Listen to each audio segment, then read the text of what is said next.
We all want incredible gardens, and compost plays a big role in that. But what about leaf mold? Is it just as important? I've been gardening with compost and leaf mold for as long as I can remember. Both are powerful, but each do very different jobs in the garden.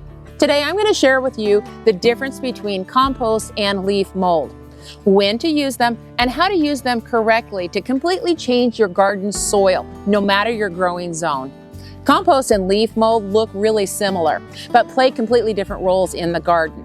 And one of the simplest ways to understand it is compost feeds the plants and leaf mold builds the soil. Compost provides nutrients that plants take up right away so that they can grow fast and produce food. Leaf mold works much slower. It isn't focused on quick nutrition. It builds soil structure over time. This is why timing matters. Using compost when plants need food is powerful. Relying on leaf mold when plants need that nutrition can leave growth lacking. Compost is excellent for amending your garden soil, but when you add the addition of leaf mold, that starts to build your soil structure long term, and then you have less soil problems for the long haul. So as we go through this, I want you to think less about which one is better and think more about which one is better for your plants and your soil right now. Compost is fully broke down organic matter that feeds growing plants. It's fairly fast, and that's why vegetable crops like corn, tomatoes, peppers, melons, cucumbers, and squash all thrive with a regular addition of compost. Most compost sits close to neutral on the pH scale, about a 6.5 to a 7.5, making it safe for every vegetable crop. Compost is nutritionally diverse. It contains nitrogen, phosphorus, and potassium, and it's rich in minerals and microbial life. Compost is also bacteria dominant. That's why it releases its nutrients quickly, giving those plants that burst of growth and production. Compost can be mixed into your garden soil or layered on top and used as a mulch. It can also be just side dressed around your plants for a steady supply of nutrients. Compost is also excellent for no-till gardens. Just layer it right over the top and the worms and the microbes will pull it down into the soil. They'll do the tilling for you naturally. Leaf mold is just simply leaves that have broken down naturally over time. Instead of feeding plants quickly like compost, leaf mold helps retain moisture. It builds soil structure. It protects roots, and it builds soil health long term. Most finished leaf mold is slightly acidic, ranging on the pH scale of a 5.5 to a 6.8, depending on the type of leaves that were used and how long it was aged. Leaf mold contains trace minerals like calcium, potassium, magnesium, iron, zinc, boron, and copper. But again, these are trace minerals. They become available slowly. Oak leaves and evergreen leaves can make even a more acidic leaf mold over time. Leaf mold is excellent for crops like fruit trees, raspberries, blueberries, root crops, hard to grow woodland herbs. These all grow better because of that acidic soil. Leaf mold is fungi dominated, not bacteria, which creates loose, fluffy soil, which helps with oxygen flow and deeper root penetration. Compost improves soil for a year or so, and leaf mold lasts for years. This is where compost and leaf mold truly separate themselves on a deeper level. Compost is bacteria dominated, so it works fast. Leaf mold is fungi dominated, so it works slow and deep. There's also a pH difference. Compost is generally neutral, while leaf mold is slightly acidic. That difference alone is why plants respond better to one or the other.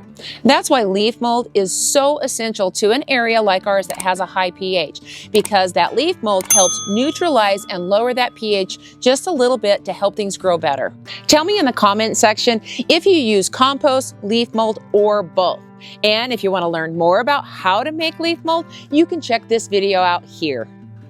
In the vegetable garden with heavy feeders, compost is the foundation because it fuels production.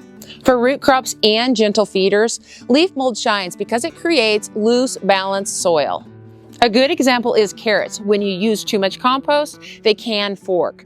If you use leaf mold, that creates loose soil so that those carrots can grow straight down, long, into the perfect root path. Under fruit trees, berries, and perennials, leaf mold excels as a long-term soil builder while the compost does the feeding. In poor, dry soils, leaf mold becomes incredibly valuable as it improves that soil structure, but it also helps water movement. Okay, so when should each be used? At planting time and during the growing season, compost will be your side dress tool because compost restores nutrients. After harvest or your garden's blank or it's even winter time, this is the perfect time to be adding leaf mold because it's going to protect that soil as well as rebuild it. Compost supports what's growing now and leaf mold supports what's coming later. Living in a hot, dry Zone 8 climate really highlights the difference between the two. Compost breaks down really fast and nutrients wash through pretty quick too. So a regular addition of compost is needed for high production of your vegetable garden. On the other hand, leaf mold holds water like a sponge. It helps to keep the roots cooler, it protects soil life, and it supports worms even during dry conditions. We don't get much rain or snowfall, which naturally helps loosen the soil. So in areas that I don't add a layer of leaves over the top of my soil during the winter time, those areas are tight and compacted. But areas that I do add a nice thick layer of leaves is nice and workable come springtime. In drought conditions, leaf mold is one of the most powerful tools for plant survival. One of the easiest ways that I use leaf mold is just to take those shredded leaves and spread them right over the top of my garden beds in the late fall or early winter.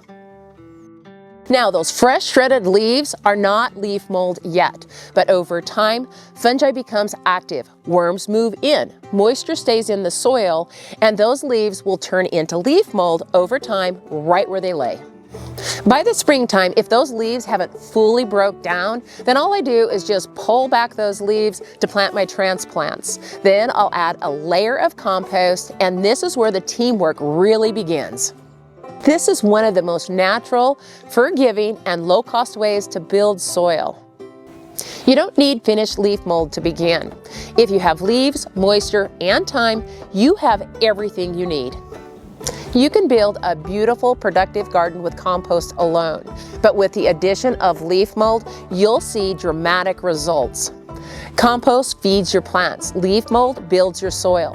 Both matter, both help, and together they create an incredible garden. If you found this video helpful, give us a thumbs up and subscribe if you haven't already because we'd love to have you. Have a beautiful day, a better tomorrow, and may God bless you.